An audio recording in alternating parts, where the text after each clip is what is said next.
Hi everyone, I am Manjunatha SV, Assistant Professor in Department of Commerce, Sri Vivekananda Degree College, Chintamani. In this video, we are going to solve the problem number 10 in job costing. So job costing alirtakanta problem number 10 na discuss ಮಾಡ್ತಾ ಹೋಗೋಣ. Question ನೋಡಿ. India Products Limited has received an inquiry for the supply of 2 lakh units of special type of machine screws. The management has estimated fixed investment of rupees 6 lakhs and working capital investment of rupees 3 lakhs 20,000 for the above project. The following further estimates are also made. Under the first point, requirement of raw materials 20,000 kgs at 23 rupees per kg. Required labor hours 18,000, of which 2,000 are overtime payable at double the normal labor hour rate. Normal labor hour rate is 10 rupees per hour. Works overheads is 10 rupees per labor hour. There are no administration overheads, but selling and distribution expenses are 2,31,000 rupees. Amount realized from the sale of scrap is 20,000 rupees. The management intends to have a return of 25% on total capital employed. You are required to prepare estimated job cost sheet to ascertain the price to be quoted. ಇಲ್ಲಿ ಕೇಳಿರ್ತಕ್ಕಂಥದ್ದು ಏನು ಮಾಡಿದ್ದಾರೆ, estimated cost ಶೀಟ್ನ prepare ಮಾಡಿ ಅಂತ ಹೇಳಿದ್ದಾರೆ. ಯಾವಾಗ ಅವರು estimated cost ಶೀಟ್ನ ಕೇಳಿದ್ರು, ನಮ್ಮ ಕಾಸ್ಟ್ ಶೀಟ್ ಫಾರ್ಮೆಟ್ ನಮಗೆ ಜ್ಞಾಪಕ ಬರಬೇಕು. India products limited as received an enquiry, ಅವ್ರು ಏನು ಮಾಡಿದ್ದಾರೆ, ಎನ್ಕ್ವೈರಿ ಒಂದು ರಿಸೀವ್ ಮಾಡಿದ್ದಾರೆ. ಎಷ್ಟು ಯೂನಿಟ್ನ ಸಪ್ಲೈಗೋಸ್ಕರ ಅಂತ ಹೇಳಿದ್ರೆ 2 lakhs ಯೂನಿಟ್ನ ಸಪ್ಲೈ ಮಾಡೋದಕ್ಕೋಸ್ಕರ ಅವ್ರಿಗೆ ಎನ್ಕ್ವೈರಿ ಬಂದಿದೆ. ಈ 2 lakh ಯೂನಿಟ್ಸ್ನ ಮ್ಯಾನುಫ್ಯಾಕ್ಚರ್ ಮಾಡಬೇಕು ಅಂತ ಹೇಳಿದ್ರೆ ಅವರು ಯಾವ ರೀತಿ ಇನ್ವೆಸ್ಟ್ ಮಾಡಬೇಕು ಅಂದರೆ, ಫಿಕ್ಸ್ಡ್ ಇನ್ವೆಸ್ಟ್ಮೆಂಟ್ 6 lakh rupees ಮಾಡಬೇಕಾಗತ್ತೆ, ವರ್ಕಿಂಗ್ ಕ್ಯಾಪಿಟಲ್ ಇನ್ವೆಸ್ಟ್ಮೆಂಟು 3,20,000 rupees ಮಾಡಬೇಕಾಗತ್ತೆ. ಈ ಎರಡು ರೀತಿ ಇನ್ವೆಸ್ಟ್ಮೆಂಟ್ ಅವ್ರು ಮಾಡಬೇಕಾಗತ್ತೆ. ದೆನ್ ಅದಕ್ಕೆ ಆಗ್ತಕ್ಕಂಥ ಎಕ್ಸ್ಪೆನ್ಸ್ ಏನಿದೆ, ರಾ ಮೆಟೀರಿಯಲ್ ಇನ್ಕರ್ ಆಗುತ್ತೆ. ಮೆಟೀರಿಯಲ್ ಕನ್ಸ್ಯೂಮ್ನ ಪ್ಲೇಸಲ್ಲಿ ತೊಗೊಳ್ಳೋಣ. ಡೈರೆಕ್ಟ್ ವೇಜಸ್ನ ಕೊಟ್ಟಿದ್ದಾರೆ, ಅದನ್ನು ಕನ್ಸಿಡರ್ ಮಾಡೋಣ. ದೆನ್ ಬೇರೆ ಯಾವುದೇ ರೀತಿ ಅದರ್ ಡೈರೆಕ್ಟ್ ಎಕ್ಸ್ಪೆನ್ಸಸ್ ಇಲ್ಲ. ಸೊ ಹಾಗಾದ್ರೆ ಇವೆರಡು ಪಾಯಿಂಟ್ನ ಯೂಸ್ ಮಾಡಿಕೊಂಡು ನಾವು ಪ್ರೈಮ್ ಕಾಸ್ಟ್ನ ಕ್ಯಾಲ್ಕುಲೇಟ್ ಮಾಡಬೇಕಾಗತ್ತೆ. ನೋಡಿ, ವರ್ಕ್ಸ್ ಓವರ್ ಹೆಡ್ಸ್ ಅಂತ ಹೇಳಿದರೆ it is nothing but factory over heads information. 10 rupees per labour hour ಅಂತ ಹೇಳಿದರೆ ನಂಬರ್ ಆಫ್ ಲೇಬರ್ ಅವರ್ಸ್ 18,000 ಇದೆ, ಅದರ ಮೇಲೆ ತೊಗೊಳ್ಳೋಣ. There are no administration over heads, office and administration over heads ಇಲ್ಲ ಅಂತ ಹೇಳಿದರೆ ನಿಲ್ ಅಂತ ತೊಗೊಳ್ಳೋಣ. Selling and distribution over heads 2,31,000 ಅಂತ ಹೇಳಿದರೆ ತೊಗೊಳ್ಳೋಣ.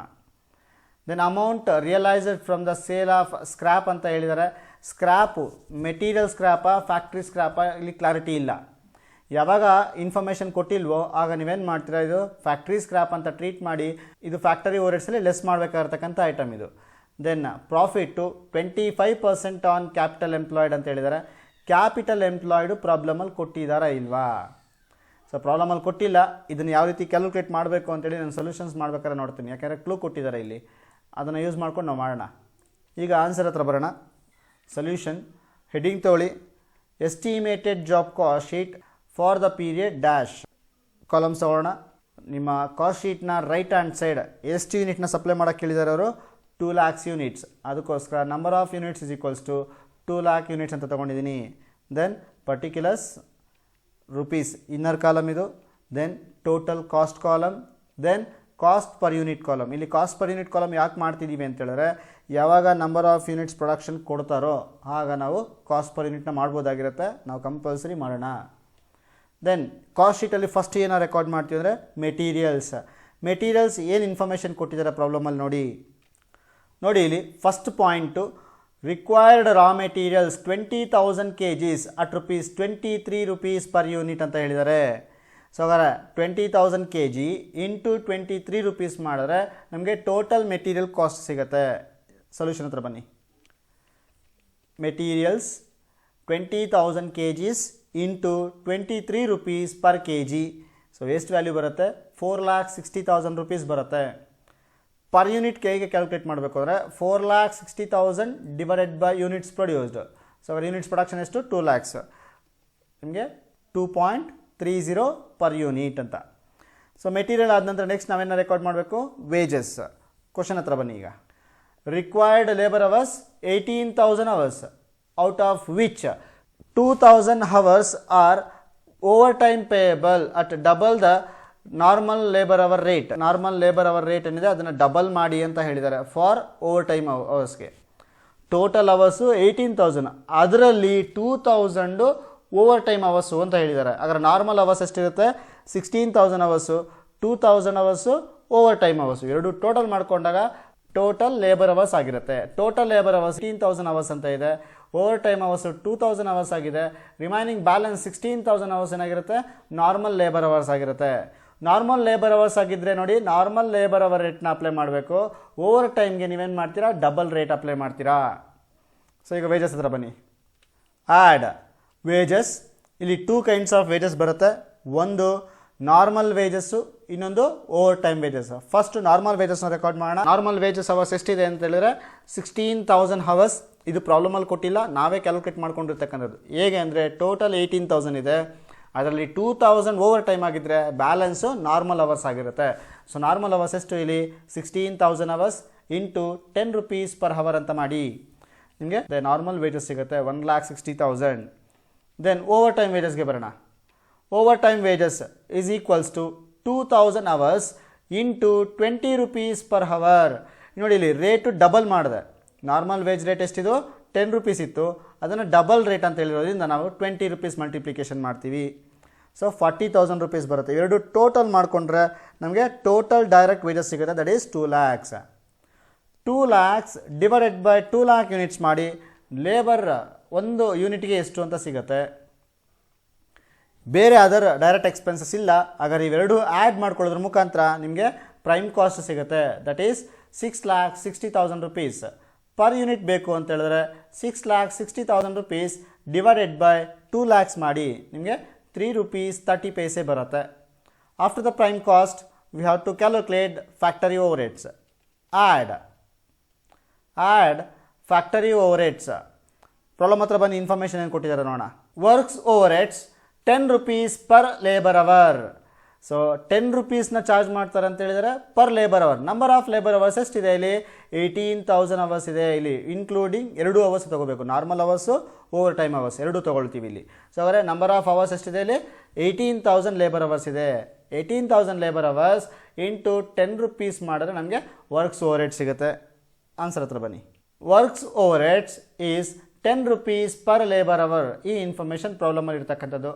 ಹಾಗಾದರೆ ಯಾವ ರೀತಿ ಕ್ಯಾಲ್ಕುಲೇಟ್ ಮಾಡ್ತೀವಿ, 18,000 ಲೇಬರ್ ಅವರ್ಸ್ ಇಂಟು 10 rupees ಮಾಡಿ 1,80,000 rupees ಬರುತ್ತೆ. ಇದನ್ನು ನಾನು ಇನ್ನರ್ ಕಾಲಮಲ್ಲಿ ತೊಗೊಳ್ತೀನಿ. ರೀಸನ್ ಏನು ಅಂತ ಹೇಳಿದ್ರೆ ನಮಗೆ ಸ್ಕ್ರ್ಯಾಪ್ ಇದೆ, ಆ ಸ್ಕ್ರ್ಯಾಪ್ನ ಫ್ಯಾಕ್ಟರಿ ಓವರ್ ಹೆಡ್ಸಲ್ಲಿ ಲೆಸ್ ಮಾಡಬೇಕಾಗಿರೋದ್ರಿಂದ ಅದನ್ನು ಇನ್ನರ್ ಕಾಲಮಲ್ಲಿ ತೊಗೊಂಡು ಆ ಸ್ಕ್ರ್ಯಾಪ್ನ ಲೆಸ್ ಮಾಡಿ ರಿಮೈನಿಂಗ್ ಬ್ಯಾಲೆನ್ಸ್ನ ಔಟರ್ ಕಾಲಮ್ ತೊಗೊಳ್ತೀನಿ.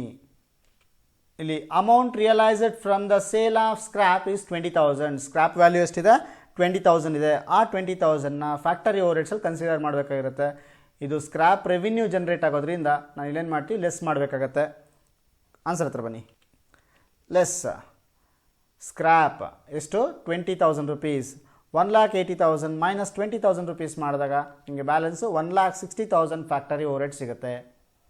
ಈಗ 1,60,000 ಡಿವೈಡೆಡ್ ಬೈ 2 lakhs ಮಾಡಿ ಪರ್ ಯೂನಿಟ್ ವ್ಯಾಲ್ಯೂ ಸಿಗುತ್ತೆ, that is 0.80 in sense 80 paise ಅಂತ ಬರುತ್ತೆ. ದೆನ್ ಈಗ 6,60,000 ಪ್ಲಸ್ 1,60,000 ಎರಡು ಆ್ಯಡ್ ಮಾಡಿ ನಿಮಗೆ ಫ್ಯಾಕ್ಟರಿ ಕಾಸ್ಟ್ ಅಥವಾ ವರ್ಕ್ಸ್ ಕಾಸ್ಟ್ ಸಿಗುತ್ತೆ. ಎಷ್ಟು 8,20,000 ಪರ್ ಯೂನಿಟ್ ವ್ಯಾಲ್ಯೂ ಬೇಕು ಅಂತ ಹೇಳಿದಾಗ 8,20,000 ಡಿವೈಡೆಡ್ ಬೈ 2 lakhs ಮಾಡಿ, ದಟ್ ಈಸ್ 4 rupees 10 paise ಅಂತ ಬರುತ್ತೆ. ದೆನ್ ಫ್ಯಾಕ್ಟರಿ ಓವರ್ ಹೆಡ್ಸ್ ಆದ ನಂತರ ಆಫೀಸ್ ಆ್ಯಂಡ್ ಅಡ್ಮಿನಿಸ್ಟ್ರೇಷನ್ ಓವರ್ ಹೆಡ್ಸ್ಗೆ ಹೋಗೋಣ. Add office and administration over heads. So problem ಹತ್ರ ಬನ್ನಿ. There are no administration over heads. Administration over heads ಇಲ್ಲ ಅಂತ ಹೇಳಿದ್ದಾರೆ. ಇಲ್ಲಿ ಯಾವುದೇ ರೀತಿ ಆಫೀಸ್ ಇನ್ಫಾರ್ಮೇಷನ್ ಇಲ್ಲ. ಸೊ ಹಾಗಾದರೆ office and administration over heads nil ಅಂತ ತಗೊಳ್ಳೋಣ. Office and administration over heads nil. Then ಹಾಗಾದರೆ cost of production or cost of goods sold. ಇದೇ ವ್ಯಾಲ್ಯೂನ ನಾವು ಯಾಕೆ ಕಾಸ್ಟ್ ಆಫ್ ಗೂಡ್ಸ್ ಸೋಲ್ಡ್ ಅಂತ ಕರಿತೀವಿ ಅಂತ ಹೇಳಿದ್ರೆ ಇಲ್ಲಿ ಯಾವುದೇ ರೀತಿ ಫಿನಿಶ್ಡ್ ಗೂಡ್ಸ್ ಅಡ್ಜಸ್ಟ್ಮೆಂಟ್ ಇಲ್ಲ. Opening stock of finished goods ಇಲ್ಲ, closing stock of finished goods ಇಲ್ಲ. ಹಾಗಾದರೆ ಇದೇ ವ್ಯಾಲ್ಯೂ ಏನಾಗಿರುತ್ತೆ, ಕಾಸ್ಟ್ ಆಫ್ ಪ್ರೊಡಕ್ಷನು ಸಹ ಇದೆ, then as well as cost of goods sold ಸಹ ಅದೇ ಆಗಿರುತ್ತೆ. That is 8,20,000 and 4 rupee 10 paise. Add selling and distribution overheads. Selling and distribution ಓವರ್ಹೆಡ್ಸ್ನ ಆ್ಯಡ್ ಮಾಡೋಣ. ಕ್ವಶನ್ ಹತ್ರ ಬನ್ನಿ, ಏನು ಇನ್ಫಾರ್ಮೇಷನ್ ಕೊಟ್ಟಿದ್ದಾರೆ ನೋಡಿ. Selling and distribution expenses are 2,31,000 rupees. So ಇಲ್ಲಿ 2,31,000 rupees ಅಂತ ಡೈರೆಕ್ಟಾಗಿ ಅಮೌಂಟ್ ಕೊಟ್ಟಿದ್ದಾರೆ. ಈ ವ್ಯಾಲ್ಯೂನ ನಾವಲ್ಲಿ ಕನ್ಸಿಡರ್ ಮಾಡೋಣ. ಸೆಲ್ಲಿಂಗ್ ಆ್ಯಂಡ್ ಡಿಸ್ಟ್ರಿಬ್ಯೂಷನ್ ಎಕ್ಸ್ಪೆನ್ಸ್ ಅಂತ ತೊಗೊಳ್ಳಿ. ದೆನ್ ಅಲ್ಲಿ ವ್ಯಾಲ್ಯೂ 2,31,000 rupees ಅಂತ ತೊಗೊಳ್ಳಿ. 2,31,000 ಡಿವೈಡೆಡ್ ಬೈ 2 lakhs ಅಂತ ಮಾಡಿ ನಿಮಗೆ ಪರ್ ಯೂನಿಟ್ ವ್ಯಾಲ್ಯೂ ಸಿಗುತ್ತೆ. ದಟ್ ಈಸ್ 1 rupee 15 paise ಆಗಿರುತ್ತೆ. ದೆನ್ ಇವೆರಡೂ ಸಹ ಆ್ಯಡ್ ಮಾಡ್ಕೊಳ್ಳಿ. Cost of production plus selling and distribution overheads ಎರಡು ಆ್ಯಡ್ ಮಾಡಿಕೊಂಡಾಗ ನಮಗೆ ಟೋಟಲ್ ಕಾಸ್ಟ್ ಸಿಗುತ್ತೆ, ಅಥವಾ ಕಾಸ್ಟ್ ಆಫ್ ಸೇಲ್ಸ್ ಅಂತಲೂ ಕರಿತೀವಿ ಅದನ್ನು. ಎಷ್ಟು? 10,51,000 rupees.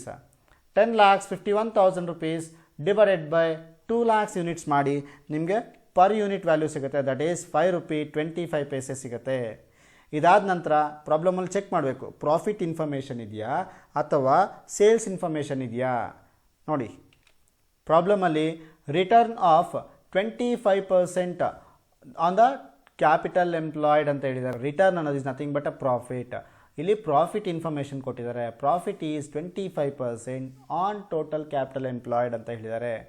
ಹಾಗಾದರೆ ಪ್ರಾಬ್ಲಮಲ್ಲಿ ಒಂದು ಸರಿ ಚೆಕ್ ಮಾಡಿ, ಕ್ಯಾಪಿಟಲ್ ಎಂಪ್ಲಾಯ್ಡ್ ಇನ್ಫಾರ್ಮೇಷನ್ ಕೊಟ್ಟಿದ್ದಾರಾ ಅಥವಾ ಇಲ್ವಾ ನೋಡಿ. ಇಲ್ಲೆಲ್ಲೂ ಸಹ ಡೈರೆಕ್ಟಾಗಿ ಕ್ಯಾಪಿಟಲ್ ಎಂಪ್ಲಾಯ್ಡ್ ಎಷ್ಟು ಅಂತ ಹೇಳಿಲ್ಲ. ಈ ಪ್ರಾಬ್ಲಮ್ ಸ್ಪೆಷಾಲಿಟಿನೇ ಅದು. ಸೊ ಹಾಗಾದರೆ ಕ್ಯಾಪಿಟಲ್ ಎಂಪ್ಲಾಯ್ಡ್ನ ಕ್ಯಾಲ್ಕುಲೇಟ್ ಮಾಡ್ತಕ್ಕಂಥ ಜವಾಬ್ದಾರಿ ನಮ್ಮದು. ಸೊ ನಾವು ಕಾರ್ಪೊರೇಟ್ ಅಕೌಂಟಿಂಗ್ ಮಾಡಬೇಕಾದ್ರೆ ಕ್ಯಾಪಿಟಲ್ ಎಂಪ್ಲಾಯ್ಡ್ನ ಫಾರ್ಮುಲಾ ಅಸೆಟ್ಸ್ ಬೇಸಿಸ್ ಸಹ ಬರ್ತಿತ್ತು, ದೆನ್ ಲಯಬಿಲಿಟೀಸ್ ಬೇಸಿಸು ಬರ್ತಿತ್ತು. ನಾವಿಲ್ಲೇನು ಮಾಡ್ತೀವಿ, ಅಸೆಟ್ಸ್ ಬೇಸಿಸ್ ಹೋಗ್ತೀವಿ. ಯಾಕೆಂದರೆ ನಮಗೆ ಇಲ್ಲಿ 2 kinds ಆಫ್ ಇನ್ವೆಸ್ಟ್ಮೆಂಟ್ ಹೇಳಿದ್ದಾರೆ. ಒಂದು ಫಿಕ್ಸ್ಡ್ ಇನ್ವೆಸ್ಟ್ಮೆಂಟ್ ಅಂದರೆ ಫಿಕ್ಸ್ಡ್ ಅಸೆಟ್ ಮೇಲೆ ಇನ್ವೆಸ್ಟ್ಮೆಂಟ್ ಮಾಡಬೇಕಾಗಿರ್ತಕ್ಕಂಥದ್ದು, ದೆನ್ ವರ್ಕಿಂಗ್ ಕ್ಯಾಪಿಟಲ್ ಮೇಲೆ ಇನ್ವೆಸ್ಟ್ಮೆಂಟ್ ಅಂತ ಮಾಡ್ತಕ್ಕಂಥ. ಇವೆರಡು ಇನ್ಫಾರ್ಮೇಷನ್ನ ಕನ್ಸಿಡರ್ ಮಾಡಿ ನಾವು ಇಲ್ಲಿ ಕ್ಯಾಪಿಟಲ್ ಎಂಪ್ಲಾಯ್ಡ್ನ ಕ್ಯಾಲ್ಕುಲೇಟ್ ಮಾಡ್ಬೋದಾಗಿರುತ್ತೆ. ನೋಡಿ ಈಗ ಆನ್ಸರ್ ಹತ್ರ ಬನ್ನಿ. ಆ್ಯಡ್ ಪ್ರಾಫಿಟ್ ಇಲ್ಲಿ ಬರ್ಕೊಳ್ತಿದ್ದೀನಿ 25% on the total capital employed. Total capital employed ಇಲ್ಲ, ಹಾಗಾದ್ರೆ ಹೆಡ್ಡಿಂಗ್ ತೊಗೊಳ calculation of capital employed. Note ಪಾಯಿಂಟಲ್ಲಿ ತೊಗೊಂಡಿದ್ದೀನಿ ನೋಡಿ ನಾನಿಲ್ಲಿ. Note capital employed is equals to fixed assets plus investments plus current assets minus outsiders liability. ಪ್ರಾಬ್ಲಮಲ್ಲಿ ಇನ್ವೆಸ್ಟ್ಮೆಂಟ್ ನಮಗೆ ಕೊಟ್ಟಿಲ್ಲ, ಅವರು 0 ಅಂತ ತೊಗೊಳ್ಳಿ. ದೆನ್ ಫಿಕ್ಸ್ಡ್ ಅಸೆಟ್ಸ್ ಅಂದರೆ ಫಿಕ್ಸ್ಡ್ ಅಸೆಟ್ ಮೇಲೆ ಎಷ್ಟು ಇನ್ವೆಸ್ಟ್ ಮಾಡ್ತಾರೆ ಅಂತ ಹೇಳಿದ್ದಾರೆ ಅವರು, 6 lakh rupees ಇನ್ವೆಸ್ಟ್ ಮಾಡ್ತಾರೆ ಅಂತ ಹೇಳಿದ್ದಾರೆ. ನೆಕ್ಸ್ಟ್ ವರ್ಕಿಂಗ್ ಕ್ಯಾಪಿಟಲ್ ಮೇಲೆ 3,20,000 ಅಂತ ಹೇಳಿದ್ದಾರೆ. ಫಿಕ್ಸ್ಡ್ ಅಸೆಟ್ಸ್ನ ಇನ್ಫಾರ್ಮೇಷನ್ ಕೊಟ್ಟಿದ್ದಾರೆ, ಇನ್ವೆಸ್ಟ್ಮೆಂಟ್ ಕೊಟ್ಟಿಲ್ಲ. Then current assets current liability ಎರಡೂ ಕನ್ಸಿಡರ್ ಮಾಡ್ತೀವಿ. ಅಂದರೆ current assets minus current liability ಮಾಡಿದ್ರೆ ಬರ್ತಕ್ಕಂಥದ್ದು ವರ್ಕಿಂಗ್ ಕ್ಯಾಪಿಟಲ್ ಆಗಿರುತ್ತೆ. ಇಲ್ಲಿ ಔಟ್ಸೈಡರ್ಸ್ ಲಯಬಿಲಿಟಿಲಿ ಯಾವುದೂ ಸ್ಪೆಸಿಫಿಕೇಷನ್ ಇಲ್ಲ, ಹಾಗಾದರೆ ಔಟ್ಸೈಡರ್ಸ್ ಲಯಬಿಲಿಟಿ ನಾವು ಕರೆಂಟ್ ಲಯಬಿಲಿಟಿ ಅಂತ ಟ್ರೀಟ್ ಮಾಡ್ಬೋದು. Current assets minus current liability ಮಾಡಿದಾಗ ಬರ್ತಕ್ಕಂಥ ವ್ಯಾಲ್ಯೂ ಏನಾಗಿರುತ್ತೆ, ವರ್ಕಿಂಗ್ ಕ್ಯಾಪಿಟಲ್ ಆಗಿರುತ್ತೆ. ಸೊ ಹಾಗಾದ್ರೆ ಇಲ್ಲಿ ಇನ್ನೊಂದು ಫಾರ್ಮುಲಾ ತೊಗೊಳ್ಬೋದು. Capital employed is equals to fixed assets plus working capital. Sir ಈ ವರ್ಕಿಂಗ್ ಕ್ಯಾಪಿಟಲ್ ಎಲ್ಲಿಂದ ಬಂತು? ವರ್ಕಿಂಗ್ ಕ್ಯಾಪಿಟಲ್ನ formula current assets minus current liability.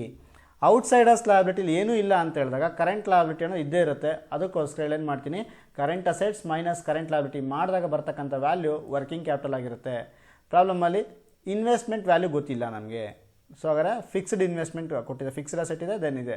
ಅದಕ್ಕೋಸ್ಕರ ಕ್ಯಾಪಿಟಲ್ ಎಂಪ್ಲಾಯ್ಡ್ನ formula fixed assets plus working capital ಅಂತ ತೊಗೊಂಡಿದ್ದೀನಿ. ದೆನ್ ಪ್ರಾಬ್ಲಮಲ್ಲಿ ಫಿಕ್ಸ್ಡ್ ಅಸೆಟ್ ಎಷ್ಟು ಕೊಟ್ಟಿದ್ದಾರೆ, 6 lakhs ಕೊಟ್ಟಿದ್ದಾರೆ. ದೆನ್ ವರ್ಕಿಂಗ್ ಕ್ಯಾಪಿಟಲ್ ವ್ಯಾಲ್ಯೂ ಎಷ್ಟು ಕೊಟ್ಟಿದ್ದಾರೆ, 3,20,000 ಕೊಟ್ಟಿದ್ದಾರೆ. ಇವೆರಡು ಆ್ಯಡ್ ಮಾಡ್ಕೊಳ್ಳೋಣ. ಕ್ಯಾಪಿಟಲ್ ಎಂಪ್ಲಾಯ್ಡ್ ಎಷ್ಟು ಬರುತ್ತೆ, 9,20,000 ಬರುತ್ತೆ. ಈ 9,20,000 ಮೇಲೆ 25% ಅಪ್ಲೈ ಮಾಡಿದ್ರೆ ಬರ್ತಕ್ಕಂಥದ್ದು ಪ್ರಾಫಿಟ್ ಆಗಿರುತ್ತೆ. Therefore profit is equals to 9,20,000 into 25% ಮಾಡಿ. ಪ್ರಾಫಿಟ್ ವ್ಯಾಲ್ಯೂ ಎಷ್ಟು ಬರುತ್ತೆ, 2,30,000 rupees ಬರುತ್ತೆ. 2,30,000 ಡಿವೈಡೆಡ್ ಬೈ 2 lakhs ಮಾಡಿ ನಿಮಗೆ ಪರ್ ಯೂನಿಟ್ ವ್ಯಾಲ್ಯೂ ಸಿಗುತ್ತೆ. That is 1 rupee 15 paise. Then total ಕಾಸ್ಟ್ಗೆ ಪ್ರಾಫಿಟ್ನ ಆ್ಯಡ್ ಮಾಡಿದ್ರೆ ಬರ್ತಕ್ಕಂಥ ವ್ಯಾಲ್ಯೂ ಸೇಲ್ಸ್ ಆಗಿರುತ್ತೆ. That is 12,81,000 rupees. 12,81,000 rupees divided by 2 lakhs ಮಾಡಿ ನಿಮಗೆ ಪರ್ ಯೂನಿಟ್ ವ್ಯಾಲ್ಯೂ ಸಿಗುತ್ತೆ. 6 rupees 40 paise ಬರುತ್ತೆ. ಸೊ ಅವರ ರಿಕ್ವೈರ್ಮೆಂಟ್ ಕಂಪ್ಲೀಟ್ ಆಗಿದೆ. ಸೊ ಇಷ್ಟಿಗೆ ನಮಗೆ ಪ್ರಾಬ್ಲಮ್ ಎಂಡ್ ಆಗುತ್ತೆ. ನಿಮಗೇನಾದರೂ ಕ್ವೈರೀಸ್ ಇತ್ತು ಅಂತ ಹೇಳಿದ್ರೆ ಕಾಂಟ್ಯಾಕ್ಟ್ ಮಾಡಿ. Thank you.